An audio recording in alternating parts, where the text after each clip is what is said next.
And I'm going to make this fairly brief and everything. This is from the cat's meow. My friend was explaining to me what's going on with the sun for real. And basically, we all know that there is a sun simulator. Yes, it is. Why is a sun simulator simulating the sun? Because the sun's burning itself out. Why is it burning itself out? Not that it's so old, but we're using it secretively for something else. Well, folks, Bausch and Lomb has designed a generating system, which we would call actually an artificial porthole generating system that they we'll call it a sun simulator, but it ties into the sun simulator. And how does it tie into it? Well, I'll explain to you how it ties into it. What they're doing is they're using a lot of spacecraft that we see, the Black Ops craft, the TR-3, Trimantha, uses a microatomic generator system, and uses, I believe, an magnetic electrogravitic stabilizing drive system on it.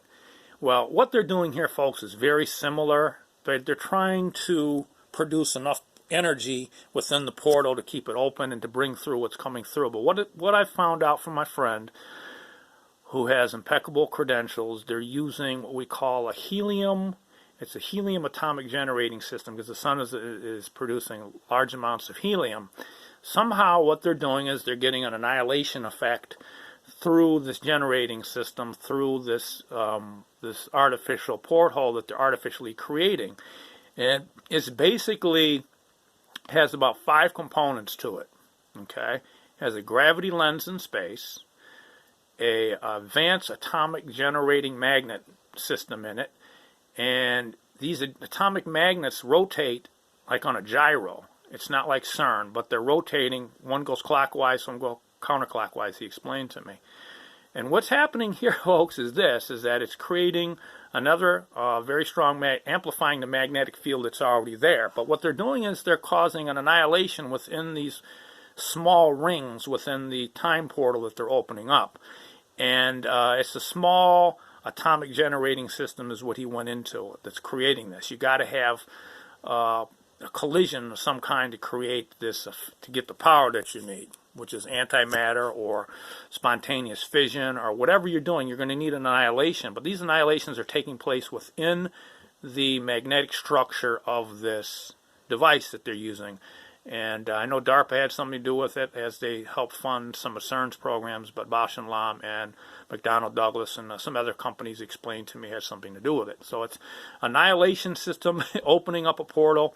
It uses advanced atomic magnetic construction magnets that rotate, similar to CERN, but they're also has some type of, it's running off of the furnace, the helium from the sun is powering this microatomic generating generating system to power the portal to open it up, and they run it to full power. What happens is when the object is coming through, it's emitting antimatter as it is. And what happens is when it goes through the portal and everything, the antimatter and the matter have an opposite charge and a spin, and a small annihilation takes place within the fabric of space. When they pull it, and they're pulling in the fabric of space, gravity is considered a wave, okay? These gravity amplifiers are run up to fairly full power and pull the fabric of space to them. It helps the portal open even more. And they're running a huge amount of power through these huge magnetic domes that are surrounded around the portal. And when the electricity is applied to it, it just opens up this the portal even more, and it helps bring in what's coming through. The thing that's coming through is already emitting a field, a magnetic field already, antimatter field probably coming through. So it just amplifies it even more. You have it in a nutshell what it's doing. And that's what's happening with this system you're seeing in space. It's a form of annihilation system. And some of them are plutonium atomic generators. There's all different types. This has something to do with the helium of the sun. They're actually using the helium of the sun to power this atomic system in space.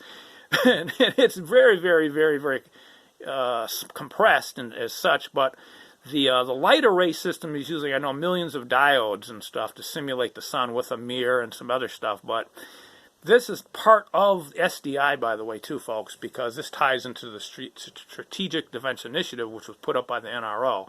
So this atomic generating a portal system is basically undetectable and stuff. And when they come through, you can't, the portal you don't even see even open. You don't see anything from what he told me. So when the ship or something comes through, it's so fast, you don't see this all happening. And can you see the hardware or any of these microatomic generating magnet rings around? Yes, you can see them when they're transparent, but what they do is they hide them through holograms in space. You won't be able to see these huge atomic magnetic structures that are in space. But when they run up to full power, they annihilate each other within the system, within these magnetic rings which are inside. And I didn't get into the technicalities of what they were using in terms of the power source. I don't know. I just know they're using the sun's energy to power this atomic generating system, to power the portals. It ties into SDI. Yes, it does. There's a lot of shit in space that we don't know about. And the reason why people are undetectable with them is because they're using holograms. And the Sun Simulator also covers up a lot of stuff you can't see.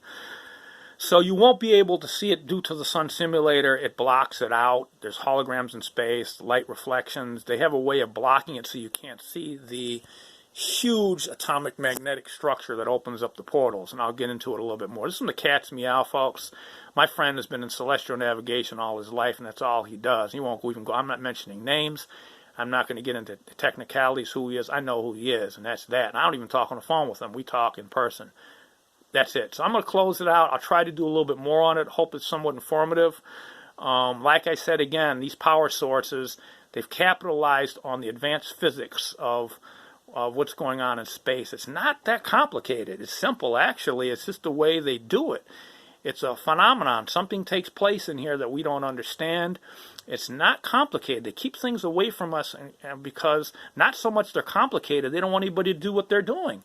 And this advanced technology was not brought here by Einstein or Isaac Newton or Nikola Tesla didn't bring this to us at all. He just helped out with it. But this technology is really amazingly fascinating to see how it works in space, if you can really see what I'm talking. This is from the Cat's Meow. I'm signing, folks. Peace out. Enjoy the video, folks. Peace. The world's not what we think it is. Cheers.